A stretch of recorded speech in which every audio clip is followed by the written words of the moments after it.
ಸ್ನೇಹಿತರೆ, ನಿಮಗೆಲ್ಲರಿಗೂ ಕೆಪಿಟೆ ಕನ್ನಡ ಯೂಟ್ಯೂಬ್ ಚಾನಲ್ಗೆ ಸ್ವಾಗತ. ಸ್ನೇಹಿತರೆ, ನೀವೇನಾದರೂ ಗೃಹಲಕ್ಷ್ಮಿ ಯೋಜನೆ 2,000 ರೂಪಾಯಿ ಹಣ ಯಾವಾಗ ಬರುತ್ತೆ ಎಂದು ಕಾಯುತ್ತಿದ್ದರೆ ನಿಮಗೆಲ್ಲರಿಗೂ ಒಂದು ಭರ್ಜರಿ ಗುಡ್ ನ್ಯೂಸ್ ಬಂದಿದೆ. ಹೌದು ಸ್ನೇಹಿತರೆ, ನಾಳೆ ಶನಿವಾರ ಗೃಹಲಕ್ಷ್ಮಿ ಯೋಜನೆ 11ನೇ ಕಂತಿನ ಹಣವನ್ನು ಮಹಿಳೆಯರ ಖಾತೆಗೆ ಜಮಾ ಮಾಡುತ್ತಾರೆ ಎಂದು ತಿಳಿಸಿದ್ದಾರೆ. ಹಾಗಾದರೆ ನಾಳೆ ಯಾವ ಜಿಲ್ಲೆಯ ಮಹಿಳೆಯರ ಖಾತೆಗೆ ಗೃಹಲಕ್ಷ್ಮಿ ಯೋಜನೆ 11ನೇ ಕಂತಿನ ಹಣ ಜಮಾ ಆಗುತ್ತದೆ ಎಂದು ನಾನು ನಿಮಗೆ ತಿಳಿಸಿಕೊಡುತ್ತೇನೆ. ಹೌದು ಸ್ನೇಹಿತರೆ, ನಾಳೆ ಈ 15 ಜಿಲ್ಲೆಯ ಮಹಿಳೆಯರ ಖಾತೆಗೆ ಗೃಹಲಕ್ಷ್ಮಿ ಯೋಜನೆಯ 11ನೇ ಕಂತಿನ ಹಣ 2,000 ರೂಪಾಯಿ ಜಮಾ ಆಗುತ್ತದೆ ಎಂದು ತಿಳಿದು ಬಂದಿದೆ.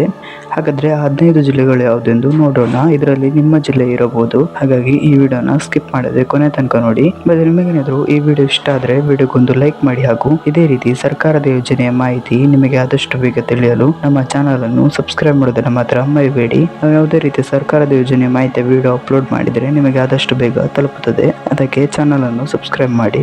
ಸರಿ, ಹಾಗಾದ್ರೆ ಸಮಯ ವೇಸ್ಟ್ ಮಾಡದೆ ವಿಡಿಯೋನ ಶುರು ಮಾಡೋಣ. ಹೌದು ಸ್ನೇಹಿತರೆ, ಈಗ ಬಂದಿರೋ ಮಾಹಿತಿ ಪ್ರಕಾರ ನಾಳೆ ಶನಿವಾರ ಗೃಹಲಕ್ಷ್ಮಿ ಯೋಜನೆಯ 11ನೇ ಕಂತಿನ ಹಣವನ್ನು ಜಮಾ ಮಾಡುತ್ತಾರೆ ಎಂದು ತಿಳಿದು ಬಂದಿದೆ. ಹಾಗಾದ್ರೆ ಯಾವೆಲ್ಲ ಜಿಲ್ಲೆಯ ಮಹಿಳೆಯರ ಖಾತೆಗೆ ಗೃಹಲಕ್ಷ್ಮಿ ಯೋಜನೆ 2,000 ರೂಪಾಯಿ ಹಣ ಜಮಾ ಆಗುತ್ತದೆ ಎಂದು ತಿಳಿಸಿಕೊಡ್ತೇನೆ. ಅದಕ್ಕೆ ವಿಡಿಯೋನ ಸ್ಕಿಪ್ ಮಾಡದೆ ಕೊನೆ ತನಕ ನೋಡಿ. ಸರಿ, ಹಾಗಾದ್ರೆ ಆ ಜಿಲ್ಲೆಗಳು ಯಾವುದೆಂದು ನೋಡೋಣ.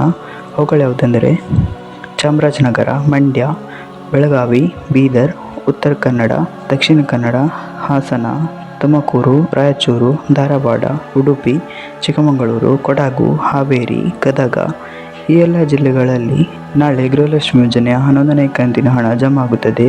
ಈ 15 ಜಿಲ್ಲೆಗಳಲ್ಲಿ ನಿಮ್ಮ ಜಿಲ್ಲೆ ಇದ್ದರೆ ನಿಮ್ಮ ಖಾತೆಗೆ ಗೃಹಲಕ್ಷ್ಮಿ ಯೋಜನೆ 2,000 ರೂಪಾಯಿ ಹಣ ನಾಳೆ ಜಮಾ ಆಗುತ್ತದೆ. ಸ್ನೇಹಿತರೆ, ಇವತ್ತಿನ ವಿಡಿಯೋದಲ್ಲಿ ಇಷ್ಟೇ. ನಿಮಗೇನಾದರೂ ಈ ವಿಡಿಯೋ ಇಷ್ಟ ಆದರೆ ವಿಡಿಯೋಗೊಂದು ಲೈಕ್ ಮಾಡಿ, ಹಾಗೂ ಇದೇ ರೀತಿ ಸರ್ಕಾರದ ಯೋಜನೆ ಮಾಹಿತಿ ನಿಮಗೆ ಆದಷ್ಟು ಬೇಗ ತಿಳಿಯಲು ನಮ್ಮ ಚಾನಲನ್ನು ಸಬ್ಸ್ಕ್ರೈಬ್ ಮಾಡೋದನ್ನು ಮಾತ್ರ ಮರಿಬೇಡಿ. Thank you for watching this video.